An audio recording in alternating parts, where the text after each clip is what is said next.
தமிழ் உறவுகளே, இன்று நான் பார்க்க இருக்கும் கோவில் நாகப்பட்டினம் மாவட்டம் திருக்கடையூர் திருவிடைக்கழி கோவில் தான் பார்க்க போறோம். கொடுப்பனை இருந்தா மட்டும்தாங்க இந்த கோவிலுக்கு போக முடியும்.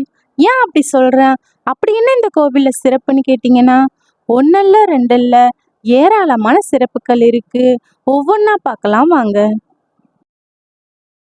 கோபுரம் தரிசனம் பண்ணிட்டு உள்ள போனோம்னா திருக்கோவிலை எந்த மாதிரி வழிபடணும்னு வழிபாட்டு முறைகளை அழகா தெளிவா கொடுத்துருக்காங்க.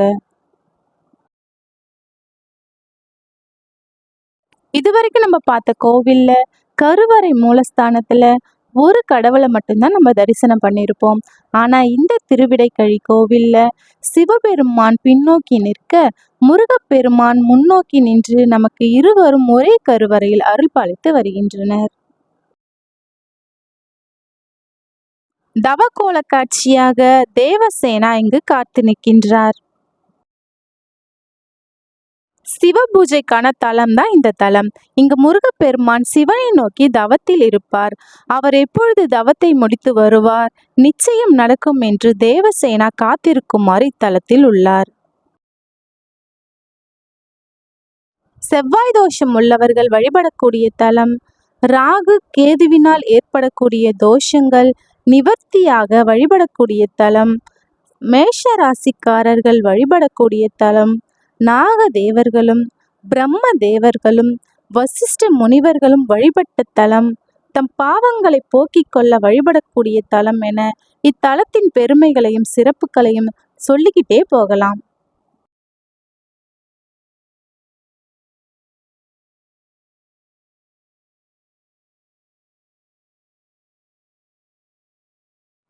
விநாயக பெருமான் இங்கு காட்சி தருகிறார். விநாயகரை தரிசனம் செய்த பின்பு நம் கோவில் கருவறையினுள் செல்லலாம். கருவறைக்கு உள்ளேயே மற்றொரு கருவறை இருக்கும் அதிசயமான கோவில்.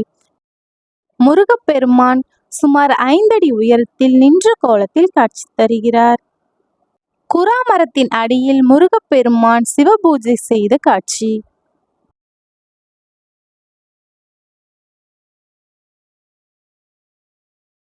சுதை வடிவில் நடராஜரின் சிற்பம் உள்ளது.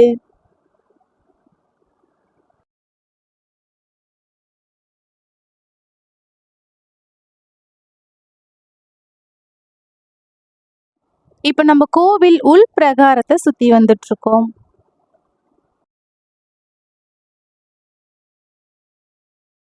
இப்போ இந்த கோவிலின் தல வரலாறு என்னன்னு பார்க்கலாம். திருச்செந்தூரில் சூரபத்மனை வதம் செய்வதற்கு முன்பு முருகப்பெருமான் இத்தலம் வந்து சிவனை வழிபட்டதாகவும், பின் சூரபத்மனின் மகனான ரண்யாட்சனை சம்காரம் செய்ததால் ஏற்பட்ட தோஷம் நீங்க மறுபடியும் இந்த கோவிலுக்கு வந்து சிவலிங்க வழிபாடு செய்ததாகவும் புராண குறிப்பில் உள்ளது. இங்கு தட்சிணாமூர்த்தி காட்சி தருகிறார்.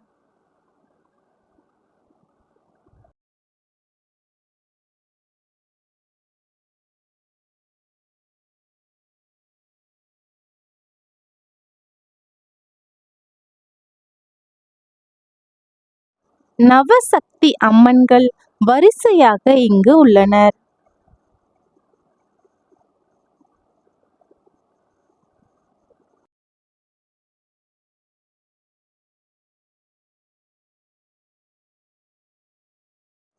விநாயகரின் சன்னதி இங்கு உள்ளது. விநாயகரை தரிசனம் செய்வோம்.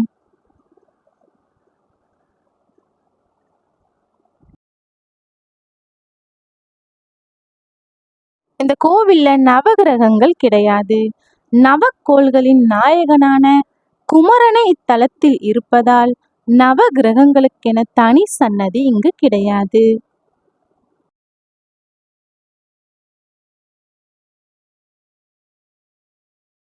பிரகாரத்தில் லிங்கோத்பவரை காணலாம்.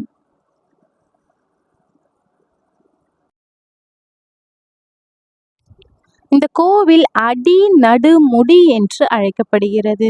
முருகனுக்கு மிகவும் பிடித்த இடம் வள்ளிமலையும் இந்த திருவிடைக்கழியும் என்று அருணகிரிநாதரும் கூறியிருக்கிறார்.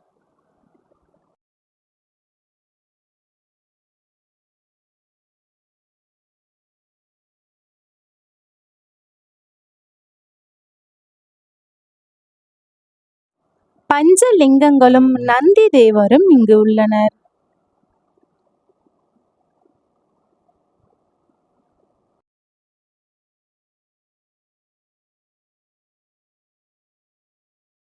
இந்த தலம் நாகத்தலம் என்கிறது தல புராணம். குரா மலர் முருகன் அணியும் மலர். தல விருட்சமாக இந்த கோவிலில் குரா மரம் உள்ளது. இந்த கோவிலில் உள்ள தல விருட்சமான குரா மரம் மிகவும் விசேஷமானது. குரா என்ற எழுத்தை திருப்பி படிச்சு பார்த்தீங்கன்னா ராகு என்று வரும். ராகு பகவான் நாகமாக இந்த தலத்தில் இருக்கிறார்.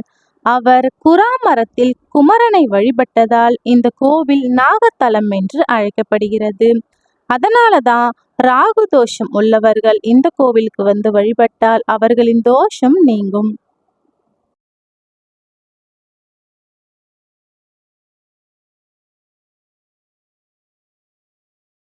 இந்த கோவிலில் அதிகமான கல்வெட்டுக்களும் உள்ளது. கோவிலின் கோபுரத்தை நல்லா பார்த்தோம்னா தெரியும். கந்த புராணத்தின் பல கதைகளை விளக்குவதாக இந்த கோபுரம் உள்ளது. ஏற்கனவே நம்ம சேனல்ல கடகராசிக்காரர்கள் பரிகார தலம் போட்டிருந்தோம். அப்போ நிறைய பேர் மேஷ ராசிக்காரர்களின் பரிகார தலம் எதுன்னு கேட்டிருந்தாங்க. பொதுவாக மேஷ ராசிக்காரர்கள் எல்லா முருகன் தலங்களிலும் பரிகாரம் செய்யலாம். குறிப்பாக இந்த திருவிடைக்கழியும் மேஷ ராசிக்காரர்களின் பரிகார தலம்தான்.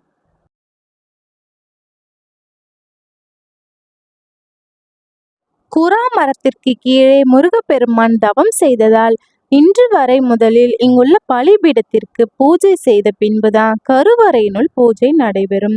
முருகப்பெருமான் யோக நிலையில் இந்த மரத்திற்கு கீழே அமர்ந்திருக்கிறார் என்பது ஐதீகம். அதனால இந்த கோவிலுக்கு வரும் பக்தர்கள் முதலில் இங்கு அமர்ந்து சிறிது நேரம் தியானம் செய்தால் நன்மை தரும்.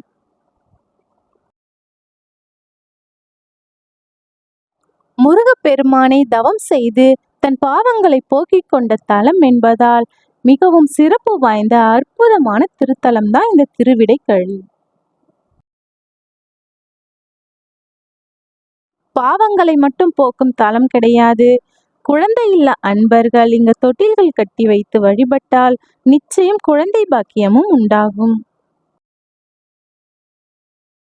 குரா மரத்திற்கு கீழே உள்ள முருகப்பெருமானை வந்து வணங்கிச் சென்றால் குறவடி குமரன் நம் கூடவே வருவான் என்பது மிகவும் நம்பிக்கையாக உள்ளது.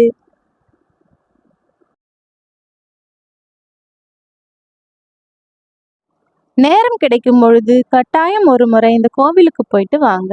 இந்த கோவில் எங்க இருக்குன்னு பார்த்தீங்கன்னா நாகப்பட்டினம் மாவட்டம் திருக்கடையூரிலிருந்து சுமார் 6 கிலோமீட்டர் தொலைவில் தில்லையாடி வழியாக சென்றால் திருவிடைக்கழி முருகனை அடையலாம். இங்கு சிவலிங்க தரிசனம் செய்வோம். கோவில் கருவறையில் முருகப்பெருமான் முன்புறமாகவும் சிவபெருமான் பின்னால் வடமேற்கு திசையை நோக்கி கிழக்கு திசையாக இருப்பதையும் காணலாம். முருகனுக்கு முன்பு சிறிய அளவிலான ஸ்படிகலிங்கத்தையும் காணலாம். மீண்டும் வேறொரு பதிவில் சந்திப்போம். நன்றி, வணக்கம். சப்ஸ்கிரைப் பண்ணுங்க, லைக் பண்ணுங்க, ஷேர் பண்ணுங்க. தேங்க்யூ.